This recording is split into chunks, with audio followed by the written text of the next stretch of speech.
I've had my fair share of rejections when it comes to applying for jobs. You know, those gut-wrenching copy-paste emails. Thank you for your application, but we've decided to move forward with a candidate whose experience is more aligned. And that's it. Nothing specific as to why I didn't get the job. But earlier this year, I made a decision. I decided that I was going to treat this whole process of getting a new job like a project. Because after all, I'm a project manager. I oversee the whole life cycle of a project. And why don't I use the same tools and principles to find a new job? And I recently got a new job. And this is a project manager position that I've been looking for that aligns with my goal. I work with professional, a company with a good culture, and it's aspirational. I decided to share all the tools and resources and the project management approaches that I used to get this job. And this video is part of my The Life Project series, where I use project management tools and principles to help you succeed in your career and your life. Project management allows some great tools and templates and easy processes that we can follow, and we can use it in any field of our life. My name is Nimka. I'm a certified project manager, and my goal here is to share all the tools and processes and tips and tricks of project management for you to succeed in your career and your life. Looking back, I had goals in my head thinking, well, I think it's time for me to find a new job that aligns with my career goals, different environment, a bit more challenging. I had all those things in my head, but they were vague. I didn't write anything down. I looked around and I thought, you know what, one day I'll probably find a job, until I decided to put together a plan. So throughout the video, I will walk you through every step from setting up a goal until you get the job and start your first day. And at the end of the video, I will share the full-on checklist that I used, helped me to organize everything throughout the process. First things first, let me walk you through the exact project management tools and resources that I will be using. Number one, identifying the goal and scope of your project. If you don't write it down as to what kind of job, how much you want to get paid, and what kind of environment that you want to be in, if you don't have those information in your head and on a paper, it's just a dream. First thing is to use a SMART goal to create a clear, measurable, and time-bound plan. And then from then on, we'll use the work breakdown structure. Work breakdown structure is a process of dividing your bigger tasks into more manageable, smaller steps. It's from a big task, to smaller activities and subtasks. So that way you can see every single steps that you need to take to accomplish the project. Number three, risk register. So risk register is a tool used to document potential project risks, assess their likelihood of impact, and create a plan to mitigate or respond to those risks. Let's set up the goal, because setting up a specific and measurable goal really going to help you to move forward with those processes and make those processes easier. You know exactly what you're looking for and the type of people you want to work, or the type of company you want to work. And if you want more guided sheet, I will share the project checklist document in the description section of this video, so you can just write down there. In this screen, you're looking at the work breakdown structure I created when I was looking for a job. Work breakdown structure is a process of breaking down all the tasks into more manageable, smaller steps. And this work breakdown structure is free, so make sure to grab it in the description section of the video. Let's move on to resume and cover letter development process. My first and most important advice is make sure it's brief. For the longest time, I wrote 3-4 pages long of resume because I wanted to make sure that all my qualifications, experience, all the volunteer work I've done needed to be reflected on my resume. And I got rejected every time. Last time, I brought it down to 1 page. I used Canva for creating my resume, and there's so many great free version of the Canva that you can use, create your resume. Make sure your relevant experience is on the top. Number 2, including the keywords that is relevant to the job. When you're reading the job description, make sure that you are picking up those keywords that being repeatedly coming up. And I believe most companies use the applicant tracking system, ATS in short. So that's basically a way to scan all the resumes and checking if the keywords and the most important relevant experiences are being picked up by the system. Number 3, your experience needs to be very specific. For example, as a project manager, led a cross-functional team of 10 to deliver a $1 million digital transformation project 3 weeks ahead of schedule, increasing client system efficiency by 35%. Because they want to see you delivering specific outcomes and successfully leading and managing projects in the past. Cover letter is a great opportunity for you to tell a story about yourself and your experience, a relevant story. I have written some not so good cover letters in the past, and now I look back and read those cover letters, I cringe a little bit. There's too many details, it's too long, sometimes it's too braggy, even they make it complicated. I'm like, thank you for your consideration. I look forward to hearing from you soon. Just like too much wording in there. So what I did was I simplified it. I simplified the wordings as best as I can, just telling a good story about my relevant experience. So one example for me is the position was looking for a project manager with finance background. So in my cover letter, I included my relevant experience along with a small business owner. So as a small business owner, I use the ERP system, the QuickBooks, to manage my finances for my small business. I included that in the cover letter as a specific example. And that's a great opportunity for me to tell that portion of the story, because that didn't necessarily have to go on the resume, but I was able to include that in the cover letter.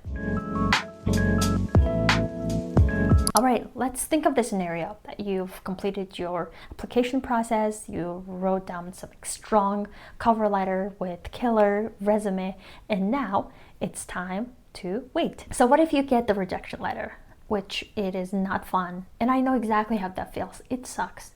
But I want you to remember that rejection is a redirection.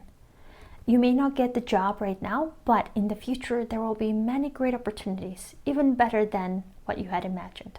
In this topic, one of my favorite videos I watched is Dr. K. He's a psychologist. He has a YouTube channel called Healthy Gamer Gigi. In one of his videos, he talks about him getting rejected from 140 medical schools until he landed his dream school. And I absolutely loved how he explained the process of rejection and how we should handle it in a healthy way.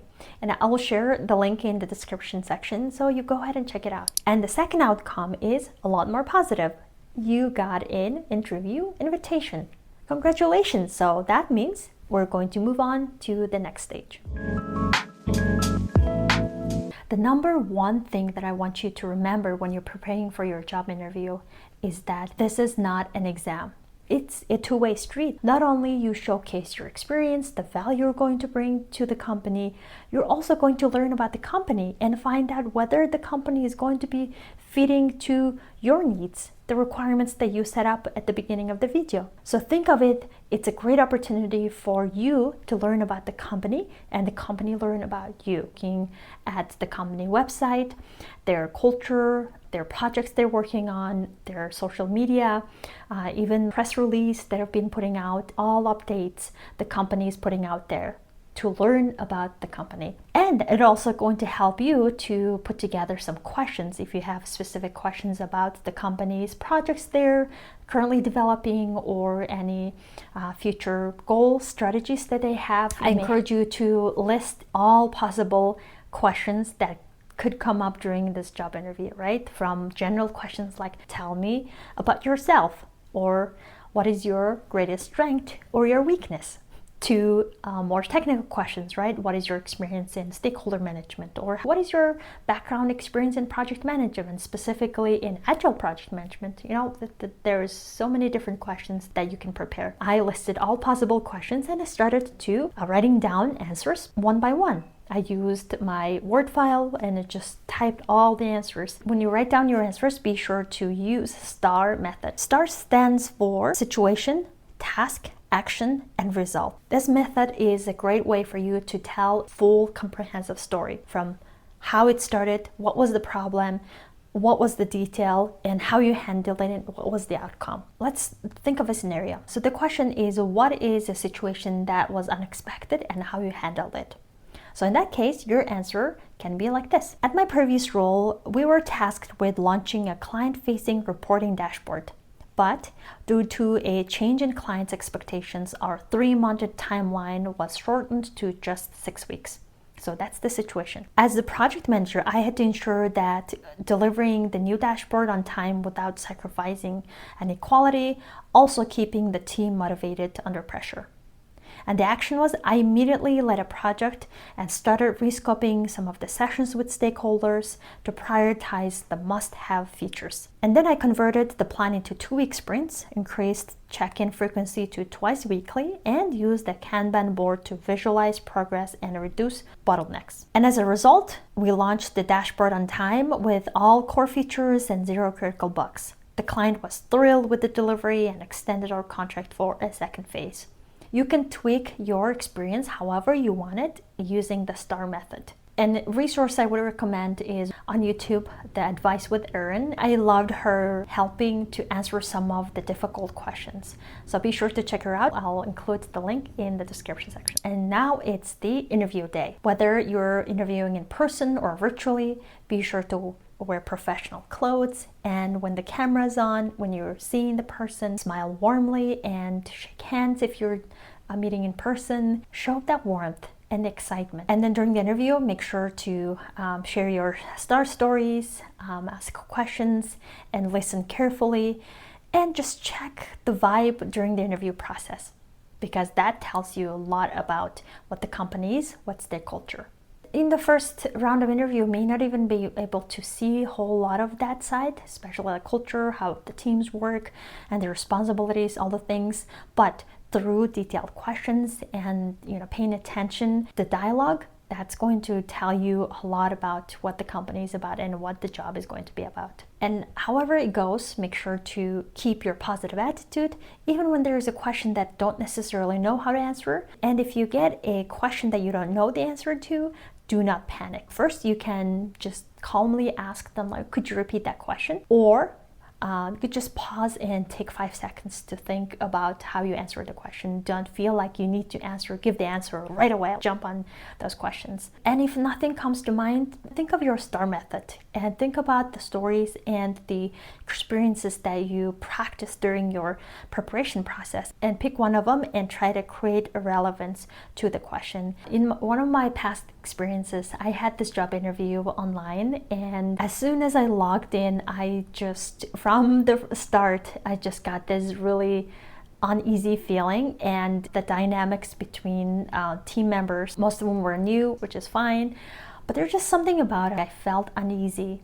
And towards the end, I also realized that the manager was leaving pretty soon. So hiring somebody new and leaving it to a new manager is definitely not a great sign. There are exceptions, of course. It can work out just fine, but a lot of the times it is a red flag. So be sure to listen to your gut, because it tells you something. And honestly, I'm glad that the job didn't work out, because I did not feel comfortable during that interview. I just wanted to be done. I could have done a whole lot of things better, but I also have to remember that some of the interviewers, they do not prefer to show any emotions, because that's just part of the process. Remember that you're also taking note about the company, what the job is about, the responsibilities, the culture, and all those things. So pay attention to those. And last but not least, during your interview, make sure to prepare some questions ahead of time. Never say, I don't have any questions, because that may give them impression that you don't care much about the job. Make sure to write down at least 3 questions. All right, the interview went well,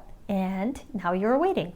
What do you do after the interview? As soon as you're done with the interview, I encourage you to send an email thanking for their time, what you enjoyed about it, and even if there was any specific discussion, you can expand on it a little bit. And that shows that you care about the job and brings some positive impression about you. And after the interview, be sure to log all the things that you talked about, what went well, what can you improve in the next round, and start preparing for the next round of interview. time to accept the job. So you receive a job offer, and that's your opportunity to negotiate any salary, any other conditions that you see that is important to you. A salary negotiation is very important. Do not just accept the offer as is. And there are some studies, a candidate who negotiated their salary have a higher chance of getting paid more and getting more opportunities. So do not feel like you can't negotiate. Be respectful, reasonable, and thoughtful, and send a counter negotiation if you see fit. Again, Advice with Erin has some great negotiation videos I watched and even used some of her advice. Negotiation is such an important part. Do not feel like you cannot negotiate or they're going to reject you. They're going to say either yes or no. What's the worst case scenario? They will tell you no, and you can make a decision based on the answer. The negotiation can be monetary, more money, or sign-in bonus, or even getting more PTOs. All right, now you signed your offer and you're ready to go. Congratulations. A few things that I want to leave you with. Number one, make sure to read your job offer letter very carefully and complete all the documents they requested, and also read the benefit guidance. Which is, health benefits, 401k, HSA, anything the company provides. You do not want to miss any details, so make sure to review all those documents, and they're in your best interest. If you are in the middle of a job search and you feel discouraged, I see you. I have been there. I want you to remember that things do get better, and with consistency, with specific plan, and steps in place, you will get there. To support you in your job search process, I created a free checklist for you to go through and make sure that you are not missing any important steps. Thanks for hanging out. I hope this video was helpful, and I really enjoyed walking you through this whole job search process because I know it's not easy. I know sometimes it feels discouraging. Remember that if you take your goal into smaller structured process like a project, you will get there. And this is the Life Project series, and I will see you in the next episode.